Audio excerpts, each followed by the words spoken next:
देववाणी संस्कृत ट्यूटोरियल में आपका स्वागत है। इस वीडियो में मैं संस्कृत दर्शिका भाग 3 के द्वितीय पाठ मम ग्रहम के अभ्यास कार्य के विषय में बताने जा रही हूँ। इस पाठ में सबसे पहले आपके शब्दार्थ दिए हुए हैं, तो किसी भी पाठ को समझने के लिए उसके शब्दार्थ को याद करना बहुत ज़रूरी होता है।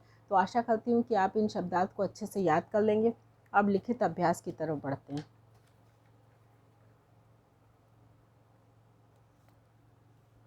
पहला प्रश्न है, निम्नलिखित शब्दों के अर्थ लिखिए। इसमें कुछ शब्द दिए गए हैं, यहाँ पे देखिए, और उनके हमें अर्थ लिखने हैं। एव का अर्थ होता है ही, प्रतिदिनम हर दिन, एकस्मिन एक, एतस्य इसका, स्नातकोत्तर एमए।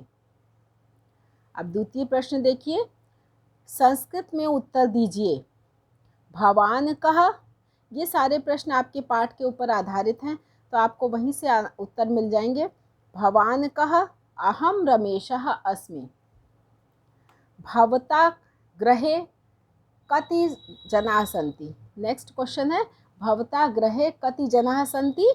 मम गृहे 7 जनाः सन्ति। जब आपसे कोई क्वेश्चन पूछेगा तो आपको उत्तर किस तरह से देना है।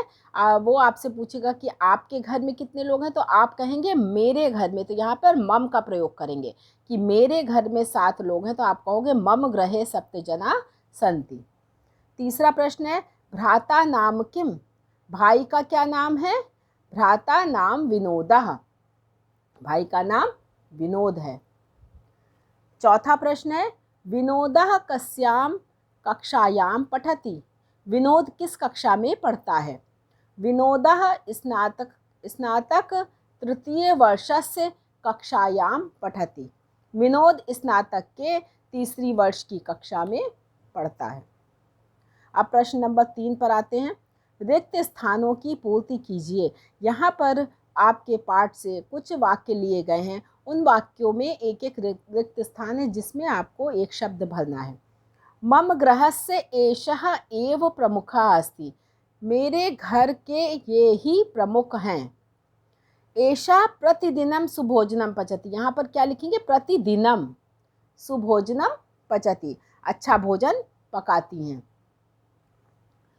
तत्र वयं सर्वे मिलित्वा पूजां कुर्मः। वहाँ हम सब मिलकर पूजां कुर्मः, क्या करते हैं, पूजा करते हैं। मम गृहे सर्वे प्रसन्ना सन्ति। मेरे घर में सभी कैसे हैं, सभी प्रसन्न हैं।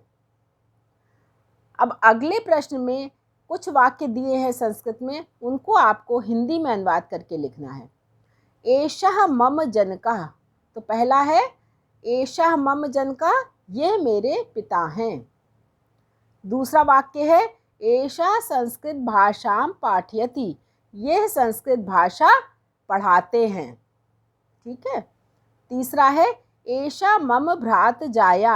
यह मेरी भाभी हैं। अब चौथे वाक्य की तरफ देखिए। सुरेशः मया सह एव स्नातकोत्तर अंतिम वर्षे पठति।